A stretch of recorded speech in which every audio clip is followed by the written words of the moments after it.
Perspective. What is it and why does it give me a headache? I can't do perspective. I've tried.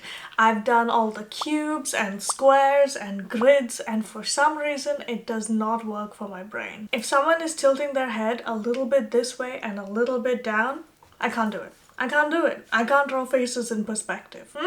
What is perspective? Basically, in art, perspective is being able to represent three-dimensional forms on two-dimensional surfaces. And okay, I'm not absolutely useless at it. I think I can draw simple perspective. I can draw someone looking straight ahead, to the side, or a 3/4 perspective, but that is it. The minute a person tilts their head slightly up or slightly down, it is game over for me. If you haven't seen the last two videos in this series, then hello, welcome to my channel. Since the end of September, I've been challenging myself to get good at portrait drawing. I enjoy art, but I have the tendency to jump from one art-related thing to the other without really giving anything the time to sink in. Week 1 was all about learning and picking up new techniques, and week 2 was a struggle.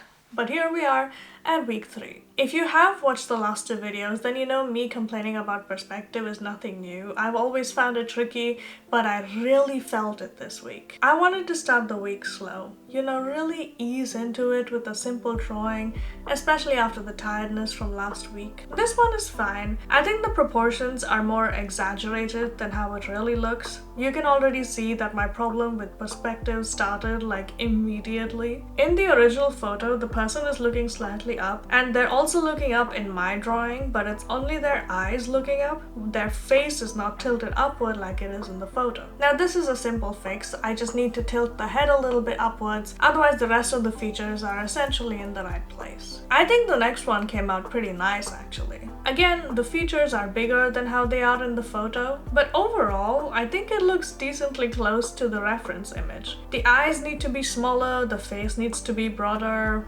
Okay, maybe not.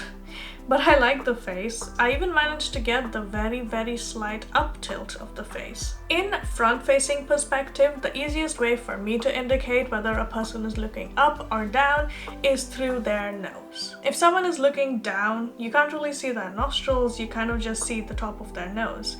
Same way, if someone is looking up, you can see their nostrils more clearly. The further back they go, the more nostril you can see. This is not universal, of course, people have different nose shapes, but in general I found that this works for me most of the time. In this reference, you can see that the person is tilting their head back ever so slightly because you can pretty clearly see their nostrils, and I think I was able to capture that light tilt to the face. But little did I know that my momentary joy at being able to capture that gesture would be shattered the next day. I didn't have much time to draw over the weekend, but I wanted to try drawing this one image that had been calling out to me. I tried to quickly emulate what I saw in the photo, but I soon learned that was not gonna happen. This is tricky perspective for me. This is tough. The person is in 3/4 view, which is fine, I can draw that, but then they have their chin pulled a little bit to the back and their head tucked a little bit, and now suddenly, this is complicated. Now, in my head, I know what to do. I should draw the eye higher up in the eye socket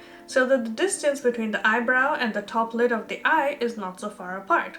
That way, you can make it look like there's a tilt to the face. Except, it wasn't working in practice. Somehow, this ended up looking like a standard 3/4 view of the face. I didn't have much time to draw the next day either, and you'd think I would have learnt my lesson from my previous attempt, but I guess not, because again, I picked a reference that was complicated perspective. And once again, this is almost 3/4 perspective. It's not quite, it's a bit over 3/4, but more or less. But in this one, the person is tilting their chin up. And when I say I could not draw this, there are a couple of elements here that show you how the face is tilting. The nose is one of them, as I mentioned before. You can clearly see the bottom of their nose. The position of the eyes also adds to this motion, and something I knew before but completely forgot about and would continue to forget about for a few more days, the position of the ears. When you're drawing a face looking ahead without any tilt, the bottom of the ears aligns with the bottom of the nose. And when a head tilts tilts up or down, the bottom of the ears no longer sits on the same line as the bottom of the nose. It's really easy to see in this reference photo. Clearly, these two are not aligned. But I would not think about that for like 2 more days. Instead, the next day, I tried to redraw the reference from before. I think in terms of getting the angle right, this attempt turned out better. You can see some of that gesture coming through in this try, but I was overall unhappy with how much it did not look like the reference photo, so I drew it again. And this time, I really tried to focus on that tilt in the face while trying to keep the proportions and features as accurate as possible. And I think this came out much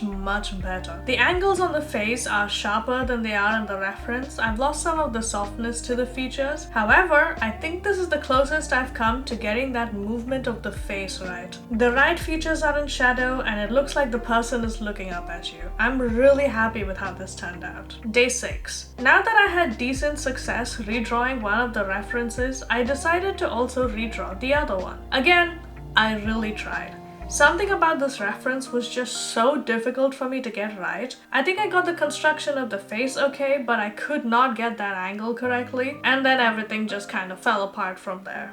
So, I tried again. And once again, I could not do it. Try as I might, the face just wasn't coming together on paper. I think the angle on this one is not too bad, but the face clearly does not look like the reference. Going into day 7, I was very disheartened with my lack of success with the redraw attempts from the day before. It was the last day of week 3 and I just wanted something quick and easy to finish it off. I picked a simple 3/4 profile and yeah, I don't know what happened.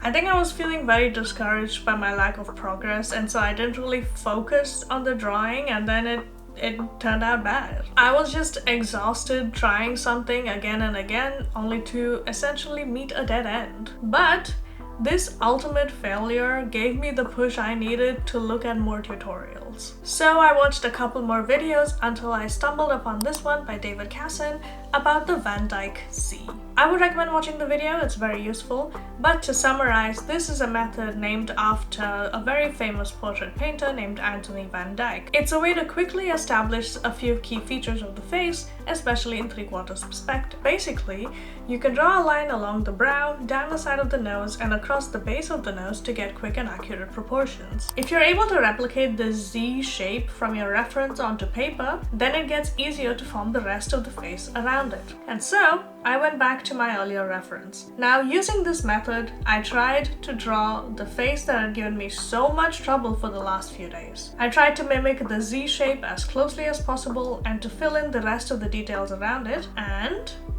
this one came out okay! This is the closest I've gotten to drawing this particular reference photo, and I was so excited. The features came together pretty well. There's still a few things that aren't quite right. The person's face is longer in the original and the eye should be smaller, but overall, that's not too bad. So of course, I also had to redraw my failed attempt from earlier in the day. Again, I used the Z, and I think this may be the best portrait so far. In the entire time that I've been doing this challenge, I don't think I've ever come this close to being so accurate about drawing from a reference. I don't know if it's entirely because of the new technique that I learned or because I was really focused on getting this right, but this portrait turned out incredible. I'm shocked. I really love how this turned out, and the fact that I can get this close is such a big ego boost. I've got 1 more week left on this challenge, and these last 2 portraits have really made me feel like maybe I can do this. All I have to do is work really hard for 1 more week and